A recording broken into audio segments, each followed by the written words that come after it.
Well, it's busy days here at Marfoken HQ, and of course, no time for days off this week anyway. Thanks for clicking on to the Saturday edition of Vogan's European Outlook. Hope everybody is safe and well wherever you are.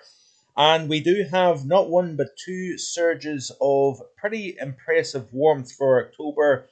But in today's video, I want to look at perspective in terms of what is considered warm during the month of October. And a few of the numbers may surprise you actually with regards to how warm it's been in the past. So, I try my very best to remain as unbiased as possible, whether it be with regards to climate or extreme weather, generally speaking. I try my best to keep a relatively level head, not hyping things up. Of course, there is a lot of hype in mainstream media, a lot of fake news, a lot of nonsense, really.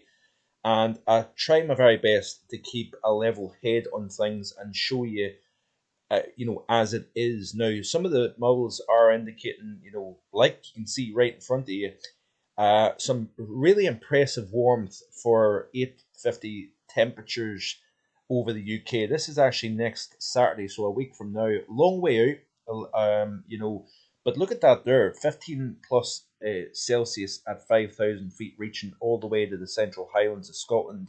Some pretty ridiculous numbers, and you can see here that this is the perspective of GFS ensemble here. So these are the 850s over London.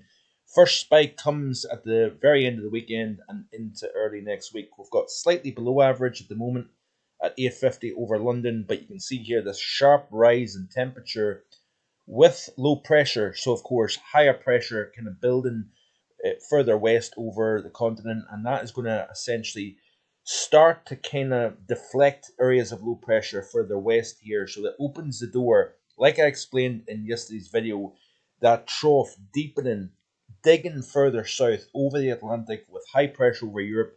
We're then scooping that warmth out of North Africa, out of the Mediterranean, out of Iberia, and getting it swept northwards over at least the southern and southeastern half of the UK. There's going to be quite a sharp divide between northwest and southeast this upcoming week here. But you can see here some of the members, the ensemble mean has the 850 close to about 13 Celsius, but we've got a few members that have that 850, as you can see here, reaching all the way to 16 or 17 Celsius, which is pretty impressive stuff for this time of the year. Of course, 16, 17 Celsius at 850 during October is quite different to July. So we need to take that into consideration here, that the dynamics are different at this time of the year. Water temperatures, by the way, warmer versus what they were back, during a typical June, July, August. Of course, I have to say typical because we know that the water temperatures were, of late August, early September levels, even back in June, which has had a significant influence on the summer being so warm despite July and August being so unsettled. I've explained that already, so I'm not going to go into that in today's video. But you can see here, secondary surge comes at the end of next week. And notice here that the ensemble mean actually slightly less than what it was a few days ago. Some members are still indicating that we've got plus 16 Celsius, 17 Celsius at 850 over London. Then we've got this drop. Notice here there's a big spread in the models. Now, this is because of the uncertainty in the longer term. And I've had a hard time actually trying to figure out what's happening in October, to be honest with you, with low pressure and control of the northeast Atlantic here at the moment, and of course, very strong high pressure. These were the temperatures yesterday, by the way, over Europe, and pretty warm actually. Well, had 30 Celsius in eastern Moldova and southern Ukraine. Temperatures into the mid to high 20s in Poland, etc. Into the southern Balkans, we've had some pretty impressive warmth. A little bit fresher further north up into Scandinavia. You can see here the temperatures over the UK relatively fresh yesterday, knocking the door of 40 Celsius in parts of Iberia yesterday. Pretty impressive stuff, actually. So, yeah, let's have a look and see the situation over Inverness 850s here And you can see here some of the members indicating that secondary surge, not so much the first one, but the secondary surge has some members reaching 15 Celsius, which really is pretty ridiculous for the time of the year, all the way north to Inverness. But you can see here the ensemble mean a lot less than that, actually only reaching plus 6 or 7 Celsius. So we have to go by the trend rather than outliers here. And then you can see some very, very cold outliers indicated beyond day 7 of October here. So quite interesting contrast. How warm has it actually been in October? And this is for, I believe, Wales. So back in 2011, on the 1st, we had, of course, the warmest October day on record for the UK generally, 29.9 Celsius at Gravesend in Kent. But we've had 28.2 Celsius. That was in the 1st, the very same day at the Harden in Flintshire. So quite warm, of course, for October, because we'll want to look at this because you've got a lot of nonsense from the media. You get a lot of hyperbole and mentions of heat waves and etc. It's not going to be a heat wave here, but we will have a couple of spikes this upcoming week here. For October in Scotland, we've had temperatures as high as, and we're not going to get anywhere near this, by the way, 27.4. Maybe I'll have to eat my words. 27.4 Celsius was achieved at Tillyprony in Aberdeenshire.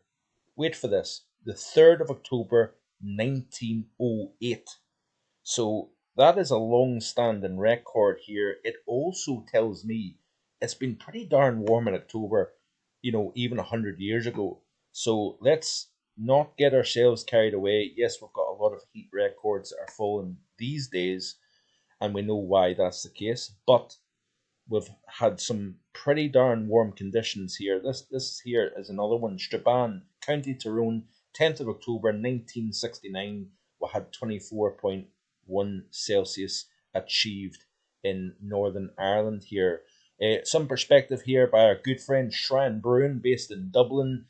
This tweet here yesterday shows whenever October warmth comes to mind in Ireland recent times, I'm always transported back to the second week of October 2018 with a particular focus on the 10th, a proper Indian summer that was following frosts in late September. What is a Indian summer? Because there's a lot of confusion with regards to Indian summer. The terminology, the definition is an unusual warm spell. So in other words, a surge of summer towards the mid and late portion of autumn, so i.e. October and indeed November. Would this constitute an Indian summer? Actually, probably not, because we haven't seen a significant widespread frost. It has to come, these warm surges have to come after a frost, the first frost of the year. So, yeah, let's just keep that in mind here. But this was pretty impressive warmth back on the 10th of October, not so distant past 2018, of course. We had 21 Celsius in a couple of spots in Northern Ireland, as you can see here, well shy of the record set back in 1969 in Northern Ireland here. And we had 22, 23 Celsius in parts of the northwest coast of Ireland, or the west coast of Ireland, really. And Shran goes on to say that 20 Celsius in Ireland during the month of October is relatively uncommon, but is not remarkable. It has been observed in October, and this is interesting, quite a lot of years here, 2021, 2018, 2017, 13, 11, 10, 9, 7, 6, 5, 3, 2, 2001 this century. So actually, I'm not trying to contradict them, but it's relatively common then if that's the case. 22 at Sligo, recorded in 2018, is significantly rarer. This has been observed in only the following years, 2018, 2011, so a fair gap, and then 2002, so about every decade then that's been achieved, 97, 95, 71, 69, 59, 26, 1926 that is, 1921, 1908. So there's that 1908, that day that Scotland reached 27.4 was that same year. And we have had temperatures as high as 25.2 Celsius, and wait for it, to 1908. So, We've seen crazy warmth before, folks, and I just want to emphasize that whatever comes next week, I think 25, 26 is possible somewhere in the UK next week, but I want to show perspective. So, will this occur? We'll wait and see. Let's go back to the very here and now. You can see here the 850 temperature is relatively cool at the moment. We've got this first surge of warmth coming up. So we've got fairly mild conditions up the eastern side of Ireland into the southern half of Scotland, if that. This is the 10 Celsius isotherm, by the way, and we may see during the course of tomorrow the 15 Celsius isotherm getting very close to the southeast coast of the UK. But notice here the northwest, a lot fresher, low pressure to the northwest, higher pressure over the continent. We've got a first squeeze in the isobar, so quite windy conditions west coast of Ireland, Northern Ireland, and Scotland during the course of tomorrow. But we were knocking the door of 15 plus Celsius. So there it is, edging into the southeast of the UK during the course of Monday, I think. Then it gets swept away by a cold front, and then in comes the next surge as we go towards the end of the week and into the weekend here. And this is a much more impressive surge of 15 Celsius isotherm reaching all the way towards the central highlands of Scotland here. Let's have a look at the GFS and see what it's showing. So that was the ECMWF. Let's have a look at the GFS. Go back to the here and now, play through the loop, and you can see here that we're pulling that warmth up from the south here.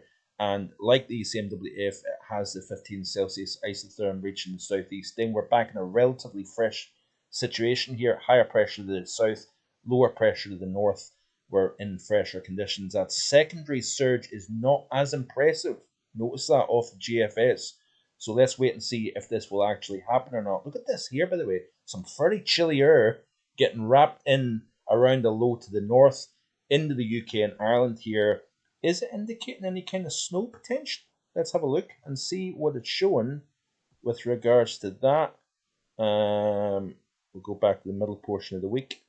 Let's play through the loop here and see if it's going to show anything. And then I want to show you October real quick before we end the video here, since it's October Outlook Day. Is it seeing anything in terms of snowfall for the UK? No, it isn't.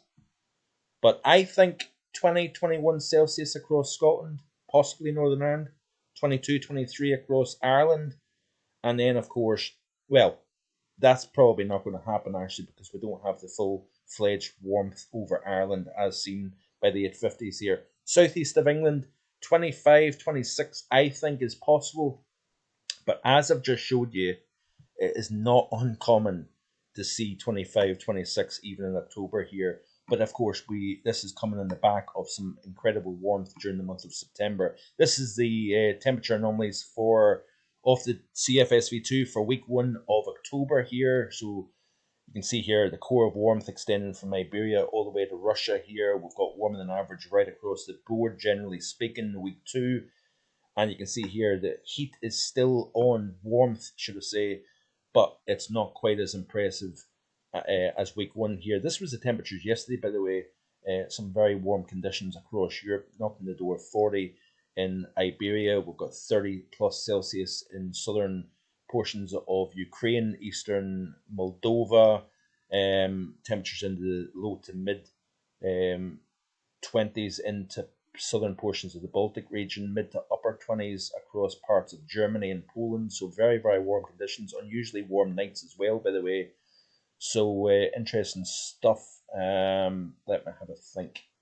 Right back to the chart here. This is October overall according to the CFSV2 monthly here. So you can see here, wetter than average northwest, drier than average across the bulk of England, Wales, and Ireland and Northern Ireland, which is quite interesting here. We'll have a look at the upper charts here, the 500 millibar, and you've got generally above average heights across the majority of the UK and Ireland, the core of that across Central Europe, lower heights across Iceland. That is quite a positive NAO signal here, which is quite interesting overall. I think we're going to see more higher pressure near continent. We're going to have glancing blows to the northwest.